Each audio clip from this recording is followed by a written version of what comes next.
The ruling ZANU-PF's candidate, Comrade Christine Sigauke, is the new councillor for Redcliffe Municipality's Ward 3 after being victorious in the by-elections held on Saturday. Welcome back to Zim News Live YTS, where I give you latest updates about what's transpiring in Zimbabwe. Before you go any further, don't forget to like, subscribe, and turn on the notification bell so that you don't miss any updates. Comrade Sigauke shrugged off competition from opposition candidate Tinei Siziba to claim herself a seat in the dormitory town's chamber. The seat fell vacant following the death of the town's late mayor, Alderman Clayton Masiatswa, who died early this year after having been at the helm for over a decade. The victory means that there is now an equal representation of both female and male councillors, with each gender having 6 councillors.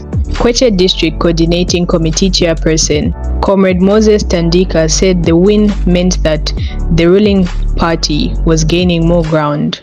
In today's news, ZANU-PF wins Redcliffe Council by-elections. Let us know what you think in the comment section down below, and don't forget to like, subscribe, and turn on the notification bell so that you don't miss any updates from our channel.